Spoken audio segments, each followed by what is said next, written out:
நமஸ்தே நம குஸ்கா அருமையான சாப்பாடு ஏற்பாடு அருமையான ரசிகர்கள் கூட்டம் கடல் மாதிரி இருக்கு. கண்டிப்பா இல்லங்க தண்ணி அது கடல்னா அங்க இருந்து உப்பு தண்ணி, இங்க எல்லாமே சுறுசுறுப்பு தண்ணி.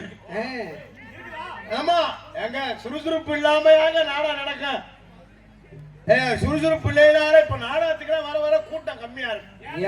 நான் ஒரு யோசனை பண்ணிட்டேன், நாடகத்துக்கு கூட்டம் வரணும்னா ஆம்பளை ஆளுக்குலாம் தலைக்கு ஒரு கோட்டு ஒரு பிரியாணி போட்டணும், பொம்பளை ஆளுக்கு ஒரு பீரு ஒரு பிரியாணி போட்டணும். ஆமா ஒரு பீரு ஒரு பிரியாணி போட்டான்.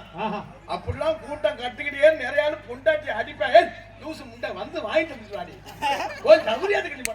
நம்ம தலைய மட்டும் காமிடி அப்படின்னு சொல்லி அப்படிலாம் இருந்தாத்தே இனிமே கூட்டம் கூடுமால. அது மாதிரி கொடுத்தோம்னாவில இருக்கு அடியே ஆத்தி இன்னும் ஒரு மாசம்தான் இருக்கு. அப்புறம் பார்த்தா பிரியாணி கோட்டு பீரு யாருமே தெரியாது நல்லா இருக்கான்னு கேட்பேன். அம்மா நல்லா இருக்கா, எலெக்ஷன் வரப்போதில்ல, அம்மா நல்லா இருக்கா, அத்தை நல்லா இருக்கா, சித்தி நல்லா இருக்கா அப்படின்னு ஒரு மாசம் தான் இருக்கு. பார்த்தோம்னா நம்ம ஆளுங்க நிறைய ஆளு நாடா பார்க்க வராது. அங்கிட்டே சும்மா தெரிஞ்சாலும் 2 ஓட்டு 3 ஓட்டு சாப்பாடுக்கு சாப்பாடு தண்ணிக்கு தண்ணி எந்த கவலையும் இல்லை. நம்ம தான் வெறும் மாதிரியே கத்துக்க தெரியணும். அது அருமையான ரசிகர்கள், நீங்க எல்லாம் முதலாளி, நாங்கெல்லாம் தொழிலாளி. ஒரு ஆள் 5000 6000 வரியை கொடுத்து நாடா வச்சிருக்கீங்க.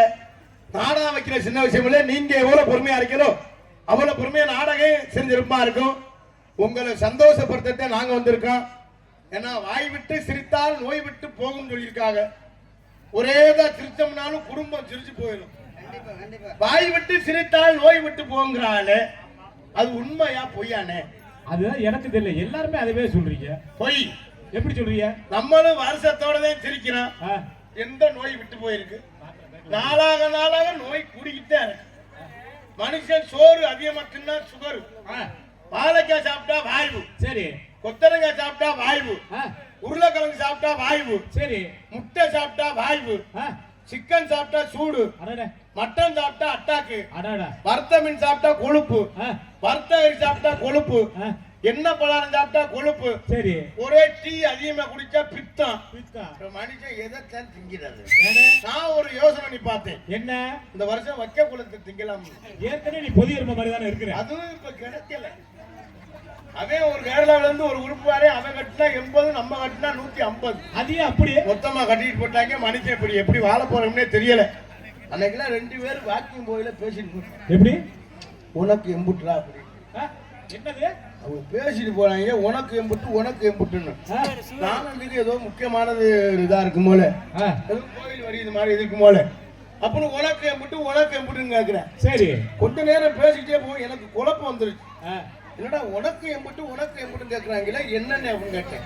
இப்போ நடந்த கோயில சுகரை கேட்கிறாங்க. நீ எவ்வளவு இருக்கு உனக்கு எவ்வளவு இருக்கு? 240 ஒருத்தன் 180.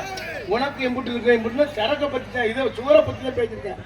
எனக்கு தெரியல, நான் உனக்கு எம்புட்டு இருந்தா ஏதோ முக்கியமான விஷயம் இருக்கும் போல அப்படின்னு நினைச்சேன். பெருமாண்டு பெரியவர்களே, பெரும் மதிப்பிற்கும் மரியாதைக்குரிய தாய்மார்களே மற்றும் இந்த விழாவினை பொறிபருகி விழா குழுவினர்களை மற்றும் இந்த நாடகத்தை காண வருகின்றிருக்கின்ற வட்டார நாடகக்கார சிமக்களே, எதிர்கால இளைஞர்களே, எழுச்சிமிகு தாய்மார்களே, வருங்கால வாலிபர்களை காலையில் காசென்று மாலையில் விவசாயபுரி மக்களே மற்றும் இங்கெல்லாம் எங்கள் நாடகத்தை காணுவதாக வருகின்றிருக்கின்ற அத்தனை ஊரிலிருந்து வருவதற்கு அத்தனை ரசிகர்களுக்கு நெஞ்சார்ந்த நன்றி என்று கலந்த வணக்கத்தை தெரிவித்துக் கொண்டு எங்களது கலைப்பணியை எளிதே துவங்குகின்றோம். ஏன்னா அவங்க நினைச்சா ஒரு ஆடல் பாடல் வைக்கலாம், ஒரு 5 லட்சம் ரூபாய் இருந்தா ஆடல் பாடல் வைக்கலாம், ஒரு 3 லட்சம் ரூபாய் இருந்தா கிராமிய நிகழ்ச்சி வைக்கலாம், ஒரு 2 லட்சம் ரூபாய் இருந்தா கரகாட்டம் வைக்கலாம், ஒரு 1.5 லட்சம் ரூபாய் இருந்தா வில்லு பாட்டு வைக்கலாம், சரி ஒரு 1 லட்சம் ரூபாய் இருந்தா இது வைக்கலாம், எது கும்மி பாட்டு. எத்தனை நிகழ்ச்சி இருந்தாலும் நாடகம் தான் முக்கியம். அப்படியே இந்த நாடகத்திற்கு முக்கியத்துவம் கொடுத்து இந்த நாடகத்தை ஏற்பாடு செய்த விழா குழுவினர்களுக்கும் பெரியவர்களுக்கும் தாய்மார்களுக்கும் கிராமத்தாருக்கு நெஞ்சார்ந்து நன்றி என்று இழந்த வணக்கத்தை தெரிவித்துக் கொண்டு எங்களது கலைப்பணியை இனிதே துவங்க வேண்டும். எங்களை எல்லாம் வாழ வைக்கின்ற அந்த காவல் தெய்வம் அந்த கருப்பன சுவாமியை வணங்கி எங்களது கலைப்பணி துவங்க. ஏன்னா கருப்பன் இல்லைனாலே நமக்கு பாதுகாப்பு இல்லை. கண்டிப்பா ஒண்ணு ஊருனா கருப்பன், ஊர்லன்னா காவல்துறை. கண்டிப்பா ஒண்ணு இந்த 2 பாதுகாப்பு. அதுல என்ன நாடு போயிட்டோம்னா இந்த துறை ராணுவத்துறை. எந்த துறை இருந்தாலும் இந்த 3 துறை இருந்தாத்தான் வாழ்க்கையில் நல்லா இருக்க முடியும் என்பதை சொல்லி அந்த காவல் தெய்வம் கருப்பன சுவாமியை வணங்கி கலைப்பணியை தூங்க.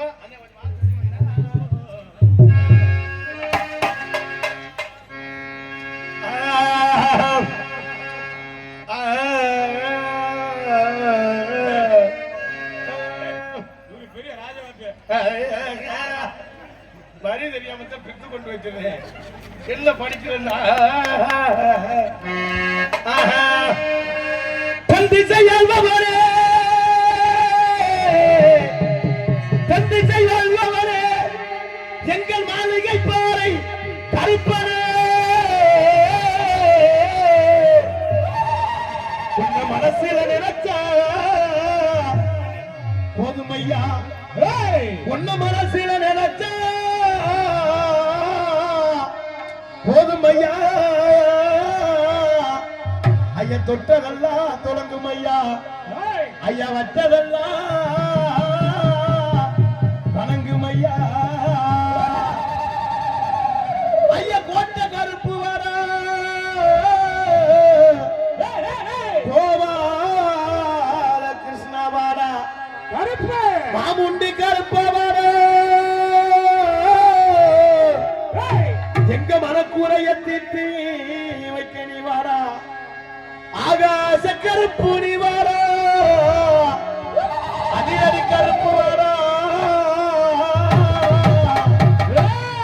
வேப்பங்குடி கருப்பு வாடா, எங்க வேதனைகளை தீர்க்க வாடா, ஐயா மாளிகை பாற கருப்பு வாடா, ஐயா மனசரங்கி நீ வந்திரையா நீ எந்த நாட்டு எல்லையிலே இருந்தாலும்,